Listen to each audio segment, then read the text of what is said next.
On May 29, 1453, the walls of Constantinople, walls that had stood for over 1,000 years, finally crumbled. The Byzantine Empire, heir to Rome itself, breathed its last. But just months earlier, those same walls had seemed invincible, and the city within them was still the jewel of Christendom. So how did Constantinople fall? How did an empire that survived barbarian invasions, Arab sieges, and crusader betrayals finally meet its end? The Byzantine Empire had endured for over 11 centuries, outlasting the Western Roman Empire by a full millennium. But by 1453, it was a shadow of its former glory, reduced to little more than the city of Constantinople itself and a few scattered territories. The explanation for Byzantium's final defeat isn't simply about superior numbers or better weapons. Yes, Sultan Mehmed II had more soldiers, more resources, and newer technology. But empires don't die from numbers alone. They die from accumulated wounds, from fatal decisions, from the moment when courage can no longer compensate for circumstance. As historian Stephen Runciman put it, the fall of Constantinople was both inevitable and preventable. Inevitable because of centuries of decline, preventable because even in those final days, different choices might have changed everything. The Byzantines had survived against impossible odds before. They had faced Arab armies at their gates in the 7th and 8th centuries and prevailed. They had recovered from the catastrophic Fourth Crusade in 1204, when fellow Christians sacked their city. So why, in 1453, did their luck finally run out? To understand the fall, we need to understand the stakes. Constantinople wasn't just another medieval city. It controlled the strategic straits between Europe and Asia, between the Black Sea and the Mediterranean. Its walls, the famous Theodosian walls, had repelled countless invaders. The city had survived over 20 sieges. It was, quite simply, the greatest fortress in the world. But the Byzantine Empire of 1453 bore little resemblance to the mighty realm of Justinian or Basil II. The empire that once stretched from Spain to Syria now consisted of Constantinople, a few islands, and the Peloponnese. Where once hundreds of thousands of soldiers had marched under the imperial banner, Emperor Constantine XI could barely muster 7,000 defenders for his capital. The Ottomans were ascending. Young Sultan Mehmed II, just 21 years old but burning with ambition, assembled an army that modern estimates place between 80,000 and 120,000 men. He brought with him something Constantinople had never faced before: massive bronze cannons capable of hurling half-ton stone balls against ancient fortifications. The stage was set for a clash between old and new, between a dying empire clinging to past glory and a rising power hungry for legitimacy. On April 6, 1453, the Ottoman army arrived at Constantinople's walls. The siege had begun.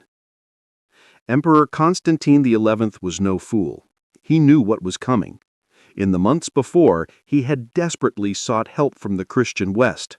He even agreed to a union between the Orthodox and Catholic churches, a deeply controversial move that many of his own subjects saw as betrayal.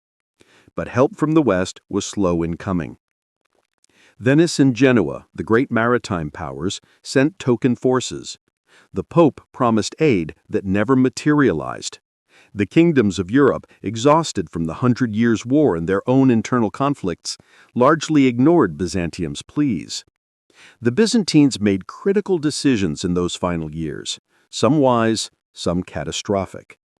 They failed to adequately modernize their military after centuries of relying on mercenaries and outdated tactics. They alienated potential allies through religious disputes, particularly the bitter divide between Orthodox and Catholic Christians. They couldn't maintain their economy in the face of Italian trading competition and Ottoman encroachment. Their last emperors struggled to project authority over a fractured nobility and a population divided by faction. Most fatally, they underestimated the determination and capability of Mehmed II, dismissing him as an inexperienced youth. Still, the Byzantines had advantages.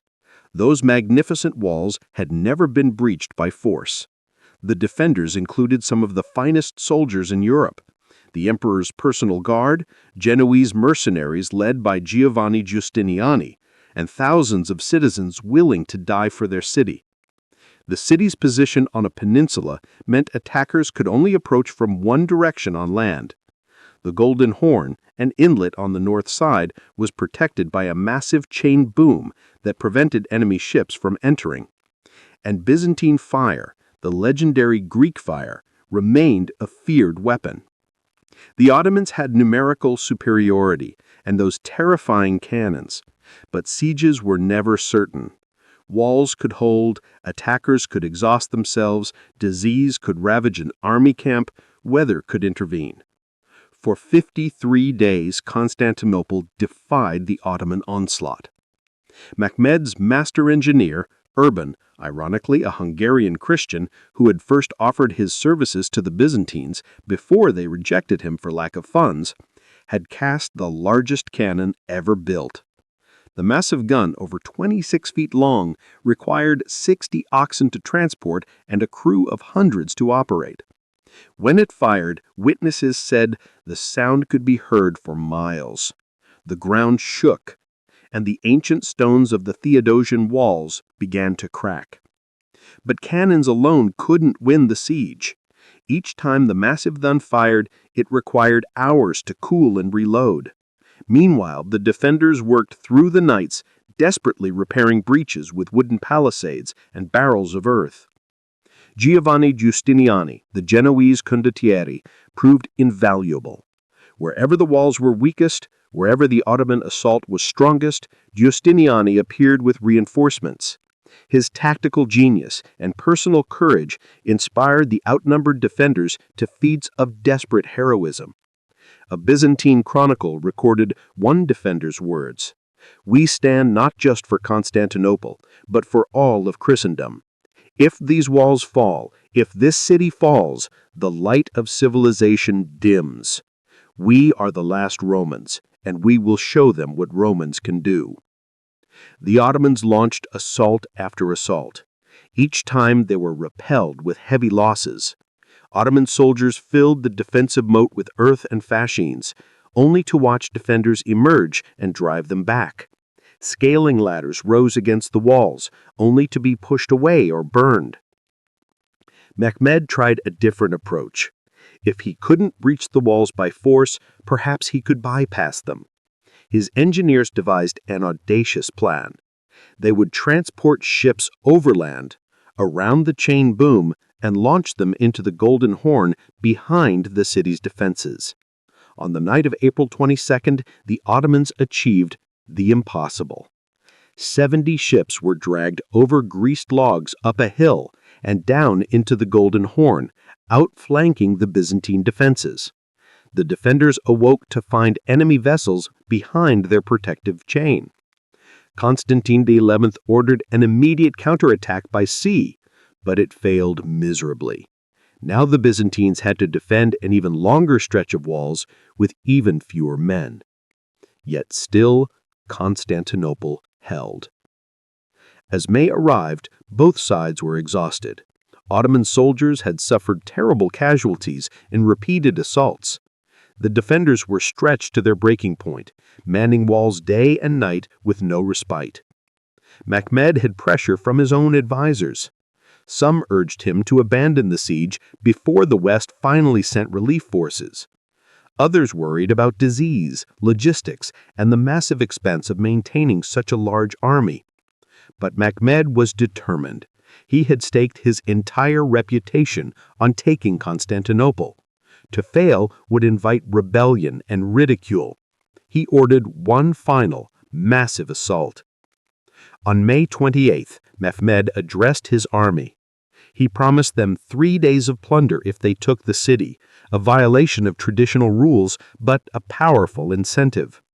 His soldiers spent the night preparing, sharpening weapons, and praying. Inside Constantinople, Emperor Constantine XI addressed his own soldiers. According to chroniclers, he spoke of duty, of sacrifice, of the glory of dying for one's faith and homeland. He asked forgiveness from all present for any wrongs he had done. As dawn broke on May 29th, the final assault began. Wave after wave of Ottoman soldiers, irregulars first, then provincial troops, then the elite janissaries, threw themselves at the walls. The Byzantines fought with the fury of desperation. For hours, the outcome hung in balance. Then disaster struck the defenders. Giovanni Giustiniani, the brilliant Genoese commander who had been the soul of the defense, was struck by a projectile. Seriously wounded, he insisted on being evacuated from the walls. His departure caused panic among his troops. At nearly the same moment, Ottoman soldiers discovered that a small gate, the Kerkoporta, had been left unlocked. Accounts vary on whether this was an accident or sabotage, but 50 Ottoman soldiers slipped through before anyone noticed. They climbed to the top of the wall and raised the Ottoman banner. Seeing their flag flying above the walls, Ottoman troops surged forward with renewed vigor. The Byzantine defense began to crumble. Constantine XI, seeing the end had come, is said to have torn off his imperial regalia and charged into the breach with a handful of loyal soldiers. He was never seen again, his body never identified. The last Roman emperor died as a common soldier, sword in hand, refusing to outlive his empire. By mid-morning it was over. Ottoman soldiers poured through the breaches.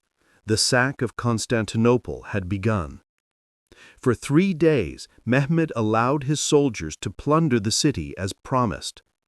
Thousands of inhabitants were killed or enslaved. Ancient churches and monuments were desecrated or destroyed. Libraries containing irreplaceable manuscripts were burned. Treasures accumulated over a millennium were looted or melted down. When Mehmed finally entered the city, he wept at the destruction. According to one account, he quoted a Persian poem. The spider weaves the curtains in the palace of the Caesars. The owl calls the watches in the towers of Afrasiab. So what really happened in those 53 days that resulted not in Byzantine survival, as many had hoped, but in the end of the oldest empire in Christendom? The siege revealed fatal Byzantine weaknesses that had accumulated over centuries. First, the Byzantines simply lacked the manpower and resources to defend such extensive fortifications. Even the mightiest walls become liabilities when you don't have enough soldiers to man them. Constantine XI needed approximately 20,000 men to properly defend Constantinople's walls. He had barely 7,000, including foreign mercenaries. Many of these were scattered across multiple defensive positions, meaning that at any given point of attack, the Ottomans could achieve local superiority. Meanwhile, the Ottomans could rotate fresh troops through their assaults. When one wave was repelled, another was ready. The defenders had no such luxury. The same exhausted soldiers had to face attack after attack. Second, the Byzantines faced a technological revolution they couldn't match. Mehmed's cannons represented the future of warfare. While Byzantine defenses had evolved to counter traditional siege equipment, catapults, trebuchets, siege towers, they were designed for an era that was passing. The massive bronze cannons could fire projectiles weighing up to 1,500 pounds. When these stone balls hit the ancient walls, they created breaches that would have been impossible just decades earlier. And while the Byzantines worked frantically to repair damage each night, the cumulative effect was devastating. The Byzantines did have some firearms, but nothing comparable to Ottoman artillery. They simply lacked the foundries, the expertise, and most importantly, the money to compete in this new arms race. Third, Byzantine leadership, while courageous, made critical tactical and strategic errors. The decision to accept a naval challenge after the Ottoman ships entered the Golden Horn squandered precious resources and manpower. The failure to properly secure every gate and postern, particularly the fateful Kerkoporta, proved catastrophic. But perhaps most damaging was the religious controversy. Constantine XI's acceptance of church union with Rome to gain Western support alienated much of his own population. Many Byzantines openly said they would rather see the Ottoman turban than the papal tiara in Constantinople. A contemporary Byzantine official, Loukas Notaras, reportedly declared, "Better the Sultan's turban than the cardinal's hat." This internal division weakened morale and cooperation at the worst possible time. Fourth, the Byzantines fundamentally misread the international situation. They believed, or hoped, that Christian Europe would ultimately come to their rescue. Surely Venice wouldn't allow its profitable eastern trade routes to be threatened. Surely the Pope would mobilize a crusade to save Christendom's eastern bulwark. But Western Europe in 1453 was exhausted, divided, and increasingly focused on internal affairs. The 100 Years' War between England and France had just ended. The Italian states were more interested in fighting each other than uniting against the Ottomans. And religious schism between Orthodox East and Catholic West had created centuries of mistrust. The Venetian Senate debated sending a relief fleet for weeks, finally dispatching ships that arrived just after Constantinople fell. The promised crusade never materialized. The Byzantines stood alone. The Ottomans, on the contrary, demonstrated superior organization, adaptability, and unified command. Mehmed II may have been young, but he proved to be a brilliant strategic thinker. His decision to transport ships over land showed creative problem-solving. His use of massive cannons represented an understanding of emerging military technology. His willingness to persist through setbacks demonstrated determination. The Ottomans also represented the cutting edge of 15th century warfare. The Janissaries, the Sultan's elite infantry corps, were professional soldiers trained from youth. They were disciplined, well-equipped, and motivated by both faith and the promise of plunder. The Ottoman cannon crews, though the cannons were slow to fire, learned to concentrate their fire on weak points in the walls. They created systematic breaches rather than random damage. Engineer Urban's massive cannon may have cracked after firing hundreds of times, but it and its companion guns had done their job. Most importantly, the Ottomans had something the Byzantines lacked: momentum and morale. The Ottoman Empire was rising, expanding, and full of confidence. Soldiers believed they were fighting for a divinely ordained cause. The Byzantines, conversely, were defending the last remnant of a dying empire, knowing that even victory would only delay the inevitable. But the siege also revealed the courage and resilience that had allowed Byzantium to survive for so long. For 53 days, and vastly outnumbered garrison held off one of the most powerful armies in the world. They repelled dozens of assaults. They worked through the nights to repair walls. They fought with the desperation of men who knew they were defending not just a city, but an entire civilization. Constantine XI, in particular, emerged as a tragic hero. Unlike some rulers who fled when their cities were threatened, he stayed to the end. He fought alongside common soldiers. He died, sword in hand, rather than flee or surrender. Giovanni Giustiniani and the other foreign volunteers who came to Constantinople's defense showed that medieval chivalry and honor still meant something. They could have stayed safely home, but they chose to fight for a lost cause because it was the right thing to do. Even ordinary citizens participated in the defense. Women and children carried supplies to the walls, tended the wounded, and helped repair breaches. When the final assault came, merchants and priests joined soldiers on the ramparts. The fall of Constantinople sent shockwaves through Europe. When news reached the West, there was genuine horror and guilt. Many recognized that Christendom had failed its eastern outpost. The Pope tried to organize a crusade to retake the city, but nothing came of it. Venice and Genoa, which had profited from trade with Constantinople for centuries, now had to negotiate with the Ottomans from positions of weakness. But the fall also had unexpected consequences. Byzantine scholars fleeing the conquered city brought with them classical manuscripts and knowledge that would help spark the Italian Renaissance.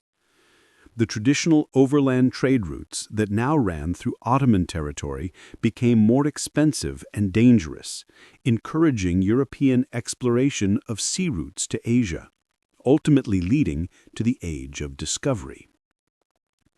For the Ottomans, Constantinople, renamed Istanbul, became the capital of an empire that would dominate the eastern Mediterranean for the next 4 centuries.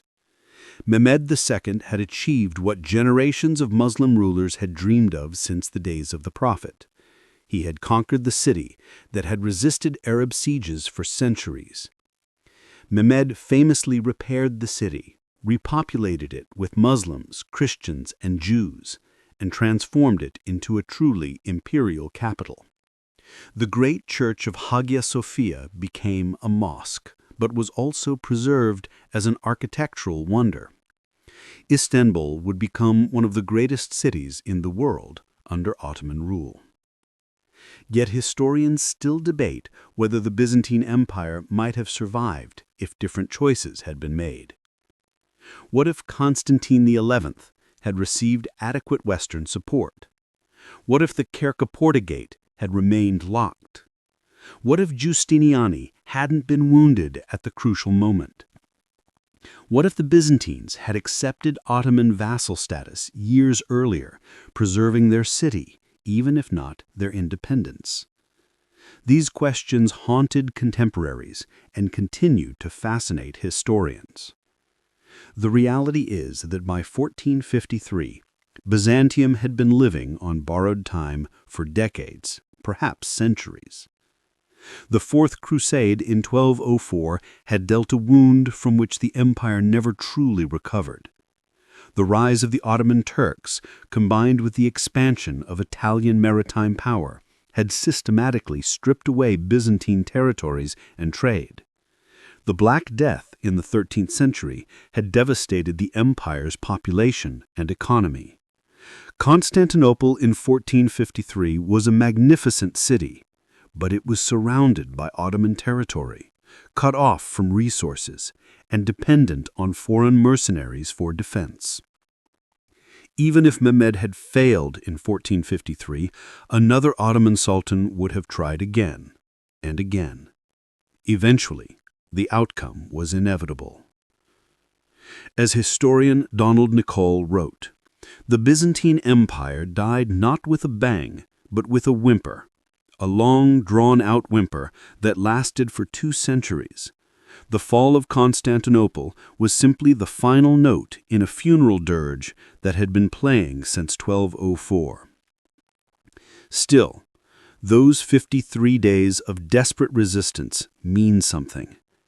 They remind us that even doomed causes can be defended with courage, that even overwhelming force can be resisted, that loyalty, duty, and honor can matter more than cold calculations of odds. The defenders of Constantinople knew they would probably lose, but they fought anyway. They died defending walls that had protected their city for over 1,000 years. And in doing so, they wrote a final chapter worthy of Rome itself. Today, the walls still stand, battered, crumbling in places, but still standing. They're a tourist attraction now, a reminder of the city's layered history. The Theodosian walls have outlived both the Byzantine Empire that built them and the Ottoman Empire that conquered them. And somewhere beneath the streets of modern Istanbul, according to legend, lies the body of Constantine XI Palaiologos, the last Roman emperor. He had no tomb, no funeral, no imperial burial. He simply vanished into the chaos of that terrible morning, another soldier among thousands. But legends say that he sleeps still, waiting to be awakened when his city needs him again. An angel turned him to marble and hid him in a cave beneath the Golden Gate, and one day he will emerge to restore the empire. It's a beautiful legend, the kind of story that civilizations tell themselves to cope with loss. Because the fall of Constantinople wasn't just the end of an empire, it was the end of a direct link to the ancient world, to Rome itself, to a millennium of continuous history and culture.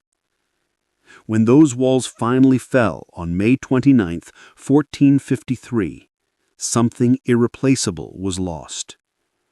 And the world moved on, a little less connected to its past, a little more modern, but perhaps also a little poorer for the loss. The Roman Empire, East and West, had finally come to an end.